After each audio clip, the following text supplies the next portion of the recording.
Welcome to the latest episode of our podcast series for financial advisors. Today's episode is an industry update on 2022. It's 11 trends destined to impact advisors and their businesses, a conversation with my partner, Lewis Diamond. I'm Mindy Diamond, and this is Mindy Diamond on Independence.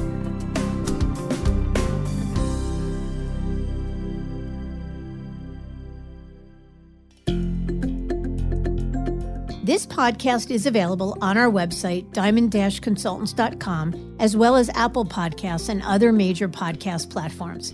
If you are not already a subscriber and want to be notified of new show releases, please subscribe right on your favorite podcast platform or on the episode page on our website. And for Apple Podcast users, I'd be grateful if you'd give the show a review. Your input helps us to make the series better and alerts other advisors like you who may find the content to be relevant. And while you're at it, if you know others who are considering change or simply looking to learn more about the industry landscape, please feel free to share this episode or the series widely. 2021 was an extraordinary year for the wealth management industry. Despite the waning shadow of the pandemic, advisors set new trajectories on the revenue side, while creatively serving clients and managing their business lives. Yet this success was set amidst a confluence of events that positioned advisors securely in the driver's seat this year. On the one hand, brokerage firms have been slow to acknowledge just how frustrated many of their advisors are with the status quo. While on the other, leaders outside of this world continue to pay close attention to what advisors value most: freedom, flexibility, and control, and responded by creating exciting new firms and models that match advisors' needs. The result was increased competition for top advisor talent that has fueled a true seller's market in 2021. In an annual article for Wealth Management, Lewis and I explored the 7 trends of 21 and their impact on the industry at large, as well as the foundation laid for the coming year. So be sure to visit wealthmanagement.com or diamond-consultants.com and search for a look back at 2021, 7 trends that indicate it's a seller's market. So how do we expect this seller's market to color the new year? There are 11 potential areas that are already showing strong signs for 22. And I'm happy to have my partner Lewis join me to explore them.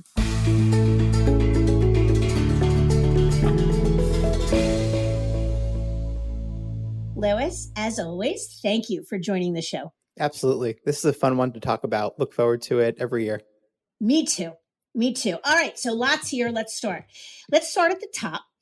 Lewis, we'll start with you. What's the first trend we expect to see in 2022? Sure. I don't think it would be a 2022 prediction without at least some mention of the pandemic. And it's the pandemic's continued impact. Not necessarily on financial markets, that's not our area of expertise, but more so on how it might impact advisor movement. We've seen and we expect to continue to see that vaccine mandates by different firms will impact movement. Also, advisors who are still frustrated with their firm's lack of a consistent COVID protocol, whether it's being able to be in an office or meet with clients, and for some folks, the belief that they're being watched too much or kind of being controlled too much. We're not here to talk the politics of vaccine mandates. What's clear, though, is it's all about control. No matter what side of this argument you line up on, advisors have a specific way that they want to run their business and believe that they should be able to serve clients. And it's when there is a disconnect between how an advisor wants to show up to work and translate their own personal beliefs that sometimes it drives change. And in this case, it may be a change toward independence where you can set your own course, your own corporate policies, and decide how and when to meet with clients and how you'd like your staff to behave. Yeah. So let me jump in with the second one. I think, and it sort of piggybacks with what you're saying. Advisor movement in 21 was at record levels, and we absolutely expect 22 to continue that trend. So we talk a lot about movement being driven by pushes and pulls. The pushes are the continuing frustrations or limitations or irritations that advisors feel with the status quo. But what's driving movement, I think, even more are the pulls towards something better. And as the industry landscape has expanded, and it has, the waterfall of options has expanded exponentially. It is infinitely more likely today that an advisor who's seeking change or wants something better will find their version of utopia.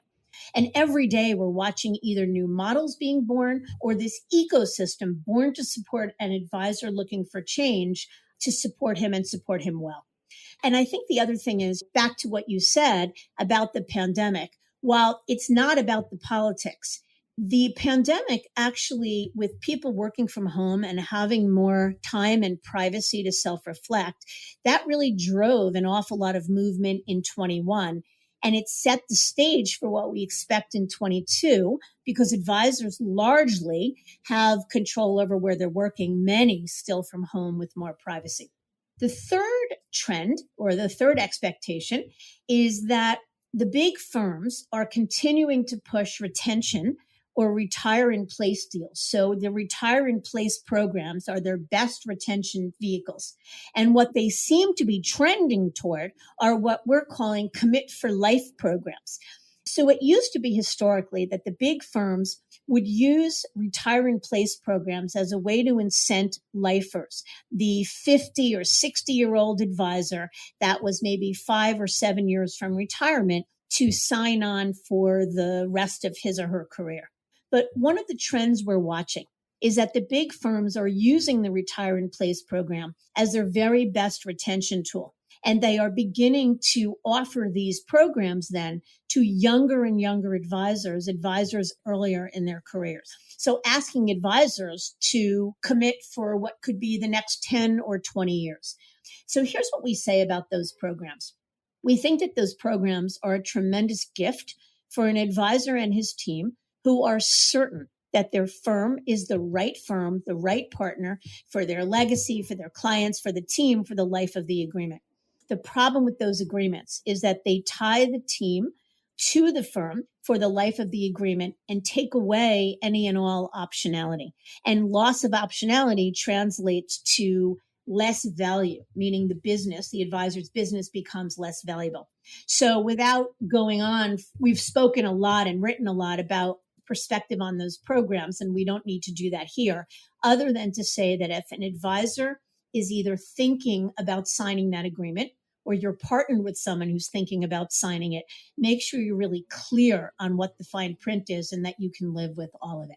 Yep. So Lewis, let me turn it over to you. Yeah, I think what I'll also add on that point is looking at this trend as retention, not just as relates to these retire in place deals, but if you look at the new UBS compensation plan that came out in November, that's all geared toward retention as well, where it's motivating folks with longer length of service at the firm to stay. That's one thing to look at. The other one is if you look at how a company like a Merrill Lynch is looking to retain advisors. For now, at least, they're still part of protocol.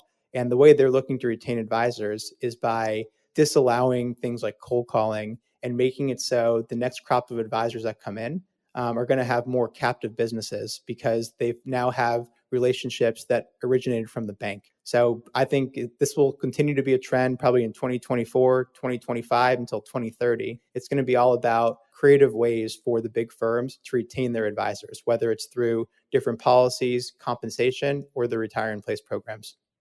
Agreed. And I'll take the fourth one. It's the prediction that record revenues at all of these publicly traded firms, even the private ones, aren't really going to impact recruiting deals in a material way. We get questions from advisors all the time that they see the blockbuster earnings from these firms. And in 21, every bank had a record year, not just in wealth management, but across all of their divisions. So advisors naturally ask, is that revenue going to flow into our pockets? Our prediction is it won't, because once one firm changes their deal or their package, the market moves in lockstep. And all of a sudden, it just becomes more expensive to recruit. So while it definitely is a supply and demand game, absolutely. And advisors are in the driver's seat, just like we're talking about, it is a seller's market. That will be the ultimate, I think, barometer for where deals will go. We don't believe that recruitment deals are going to change in a real material way, other than the fact that when there's more options for advisors, it means firms have to get more creative and aggressive. What do you think? I agree with you 100% about, I don't think that deals which are at high watermarks today will change in a material way. But I would ask you, so when you say that firms are going to need to get more creative, what do you think that looks like? Yeah, so we've seen it already this year, and we alluded to it in the wealth management article that you referenced. We've seen firms get more creative with making back end bonuses or earnouts a little bit easier to hit, with getting more creative with expense budgets and more allowing advisors to invest in their businesses the way they see fit. Whether it's just giving a certain pool of money so that the advisor can pay folks the way they want to or spend it on marketing.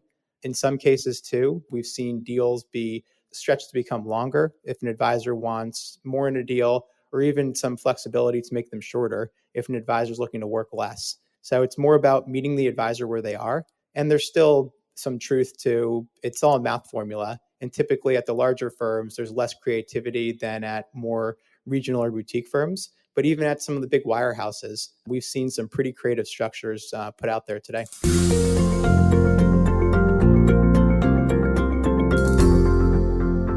What about equity as currency? Yeah, I mean that's important. Obviously, that only speaks to a certain subset of the industry. We call them the quasi-independent firms, and certainly in the independent space.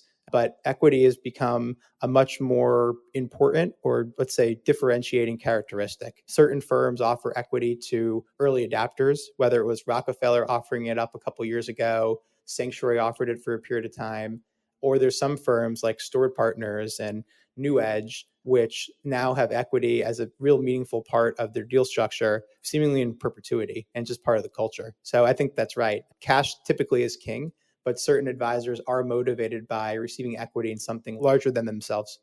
I'm smiling as you're saying this because I was recruiting in 2008 when the world imploded, and a lot of advisors had said they would never, ever, ever again take a deal that had stock or equity as part of the currency or part of the compensation because they watched everything they held evaporate in the middle of nowhere or in no time.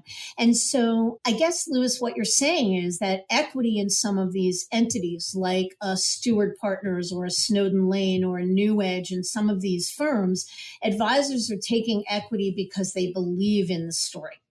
Yeah, that's exactly right. The only reason you should join a firm is if you believe in the story, but an advisor is really doubling down by opting for equity instead of more cash, or in exchange for owning their own business and going independent and controlling everything about how the business is monetized. You're instead exchanging some of that optionality for equity in a larger company that you really think is going to hit it big. Yeah, makes sense. So let me go to number 5. And this is a pretty bold claim. And it's the claim or prediction that Merrill will pull out of protocol.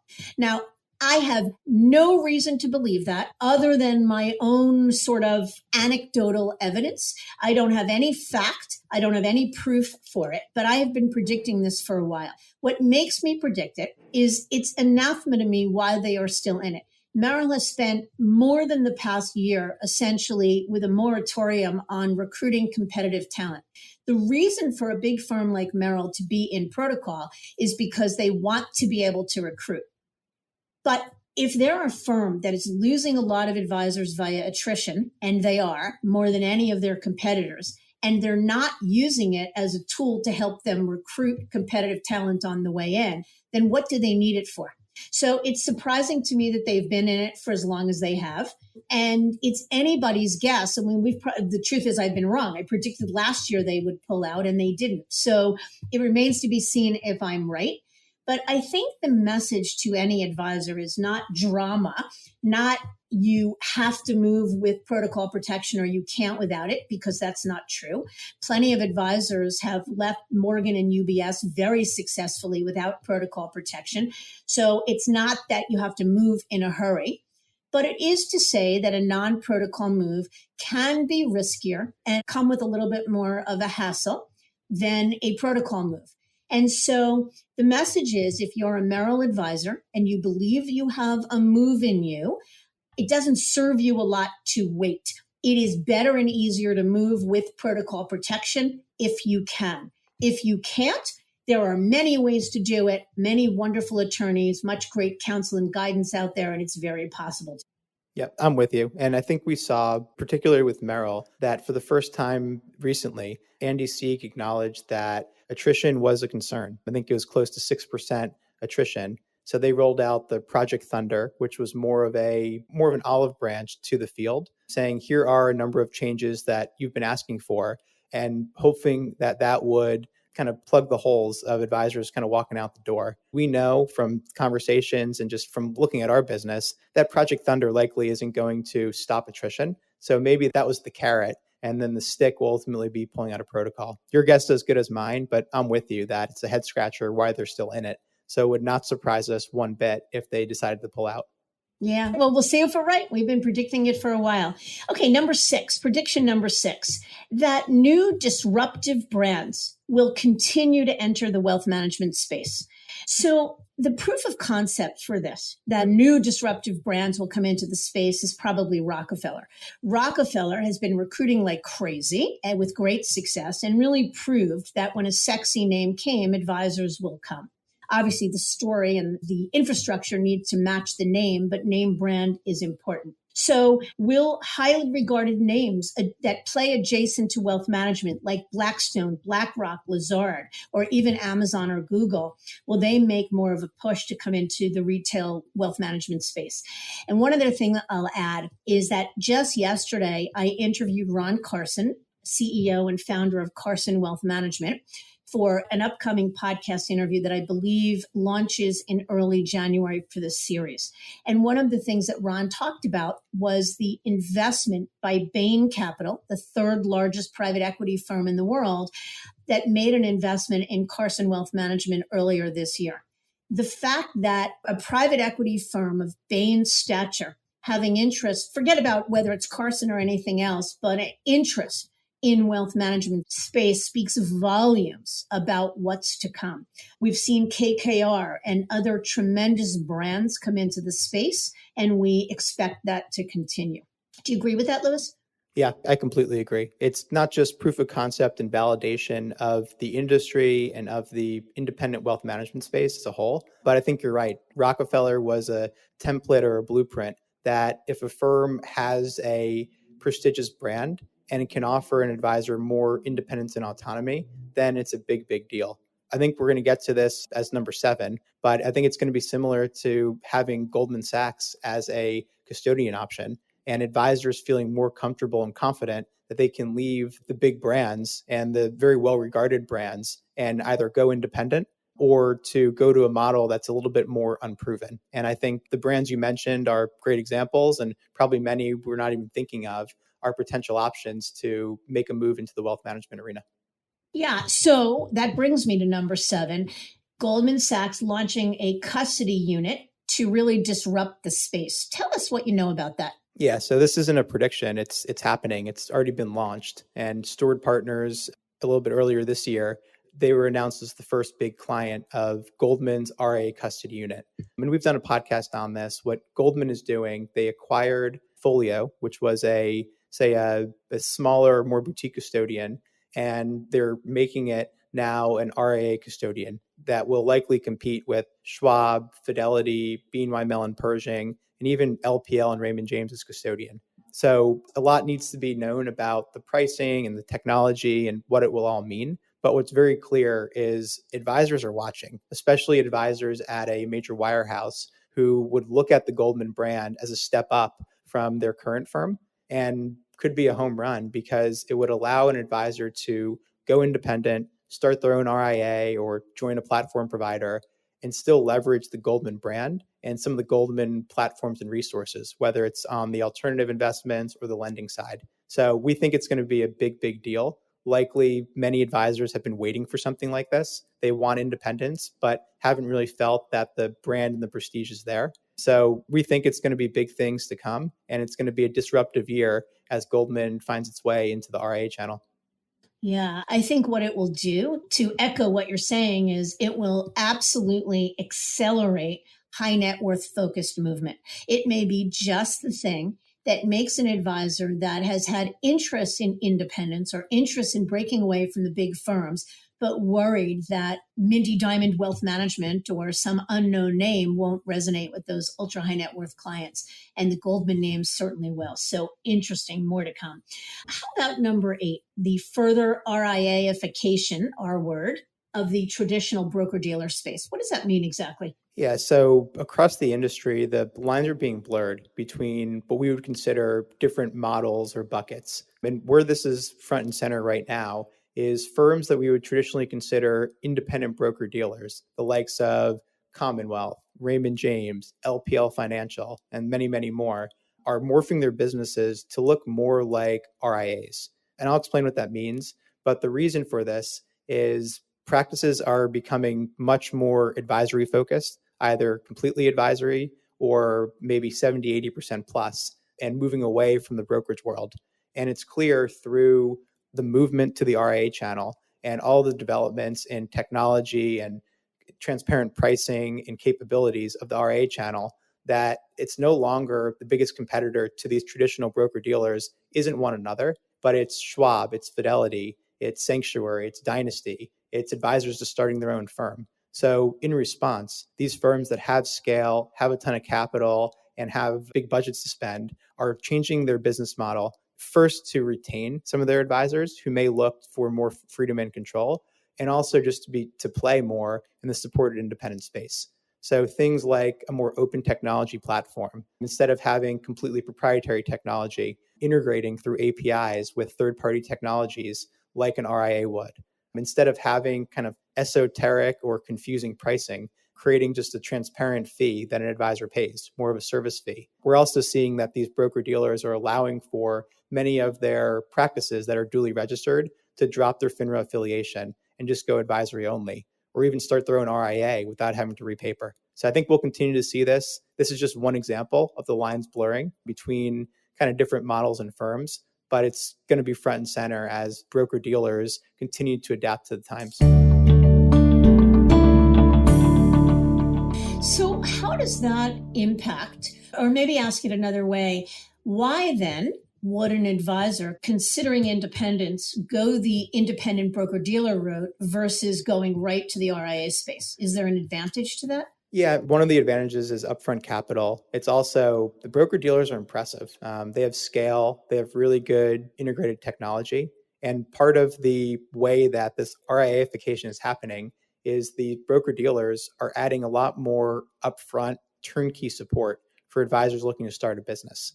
So whether it's LPL, Strategic Wealth Services, or Commonwealth Access, or everything Raymond James is doing through some of their platforms like Concurrent, all of these different options are making it easier and easier for a captive advisor who's never had experience running a business to now do it in a very turnkey way. So really the way I look at it is the traditional broker dealers, they're technology platforms and they're just platforms in general. And just like an advisor will evaluate whether they should start their own RIA, join one, hire a service provider, these broker dealers are becoming much more realistic landing spots, especially for larger teams as they've kind of morphed their models. Interesting. Okay. And how about number 9? You're predicting, or we're predicting, more IPOs of independent wealth firms. Yeah, absolutely. So Focus Financial was the first big IPO in the RIA space a couple of years ago, and that IPO has been relatively successful. CI Financial, the massive Canadian asset manager who's just been on a buying spree across the US wealth management space, filed to go public earlier this year. We saw Tiedemann, a large multifamily office firm, go public through a SPAC deal a couple of months ago. We're definitely expecting more of this to come, with IPOs being in high demand right now and a lot of later stage, kind of more mature, multi-billion dollar RIA firms already with private equity backing, I guess, coming to maturity. We're definitely expecting more. Some names to look out for: Hightower Advisors potentially, maybe Mercer, the Advisor Group, maybe Dynasty Financial Partners. We don't have any sort of inside knowledge of this, but just looking at the iteration and the evolution of these businesses, it's very possible that we'll continue to see one or multiple of these, and probably ones we didn't mention, head for the public markets.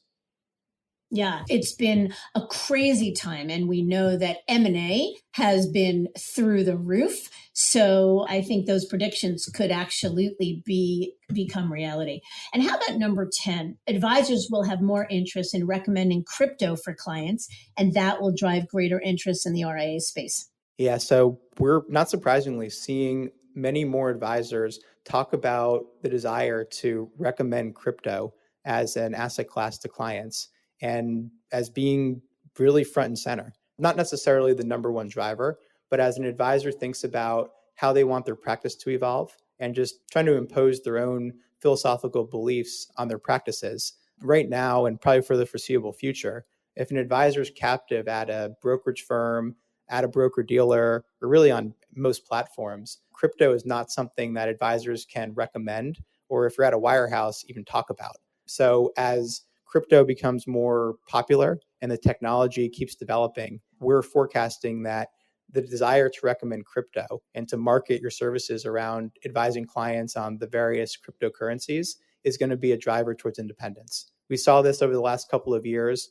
with the proliferation of direct private investments as being an alternative investment that an advisor who is captive wasn't necessarily able to recommend. And it was a push toward advisors wanting to launch their own RIA or leveraging a platform that was multi-custodial and had access to bespoke investment ideas. So we definitely think this is going to accelerate, likely, at least for the moment. Advisors are going to have to start their own RIA in order to recommend this because that's how they have maximum control over the platform and what they recommend. Fidelity right now is probably at the leading edge of this, but I think we'll continue to see the other custodians and even companies like Coinbase and other fintech providers become pretty appealing options for advisors looking to recommend crypto to clients. Yeah, and that actually brings me to our last point, the last prediction, that giving up some ownership for scale will make advisors want to be part of something bigger. I forgot how Ron Carson said it yesterday, but advisors looking at independence should want to be part of a behemoth, a firm that can afford to invest in technology and provide, as he said, an Amazon-like experience for the future. And if an advisor is able to do that as a standalone RIA, that's great. But we think that this desire to get access to and provide services more and better will make advisors look, not only, we absolutely think there'll continue to be the tremendous surge in the breakaway movement, advisors leaving the traditional firms to build their own firms, but equally, we are already seeing top teams looking at larger, even if they are nascent, but larger RIAs. So some names that come to mind, New Edge was started as a good example this past year by Rob Sechin and Jeff Kaburnik. We actually did a podcast interview with them. They partnered with a private equity firm and are building what we call part of this new part of the ecosystem, sort of boutiques 2.0. And there are many firms like them that fall into this category. So they're sort of RIAs, but RIAs on steroids. And they provide an independent-minded advisor with the opportunity to also have scale and greater access and capacity and turnkey infrastructure. And if they're getting equity as part of their currency for joining, a greater likelihood that the valuation of that business at the end of the day will be greater than a standalone independent business would be. Would you add anything to that, Louis? Yeah, I'm in agreement. I think we're going to continue to see, say, relatively unknown RIA firms attract advisors who are looking to trade either all of their own equity for equity in something larger, or who are looking for maybe an opportunity to earn into becoming an equity owner. RIAs in particular, the values are way up. So it's pretty clear that it's a real growth opportunity to join an RIA firm and to be part of something bigger than you could build on your own. So I'm completely with you. You talked about how after the financial crisis, there was a loss of enthusiasm about equity as a currency. We've kind of seen that ebb and flow over time. I think right now, advisors are pretty enthusiastic about firms that offer equity because there's tons and tons of proof of concept of how firms that offer equity are able to monetize that equity in a really attractive way. We saw Stored Partners get valued at a huge number this year when they recapitalized. Any advisor who got equity in Rockefeller is going to do really well. Hightower, they've been on a growth spree, and those advisors have done really well too. So it's pretty clear if equity is on the table, you have to do your due diligence, but that it's more attractive than it once was for advisors.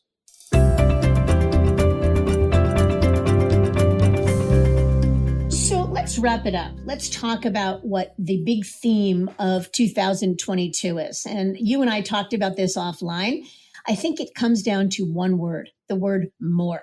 Clients want more from their advisors. Advisors are demanding more from their firms, and firms want more from their advisors, or at least they want more of their blood from their advisors. So it's the constant push toward the next big thing, something better, that's driving change. And while clients seem to be at the top of the food chain when it comes to that push, it's really advisors who are leading the charge because they're being pushed from both sides. And it's that very premise that's paved the way for the fastest evolution the wealth management industry has ever seen. It's almost mind-boggling because smart business leaders are back in the labs, updating their offerings and creating new models at a frenetic pace to keep up, all to satisfy the need for more. That's great news for advisors and the clients and the industry at large. No doubt, 2022 is going to be an exciting year for wealth management yet again. Louis, I can't thank you enough for joining me. And to all, we thank you for listening. We'll be back in January with more on these topics, plus behind the scenes insights from some really exciting firm leaders and industry legends, and candid conversations with top breakaway advisors. Louis, thank you. Of course. Thanks for having me.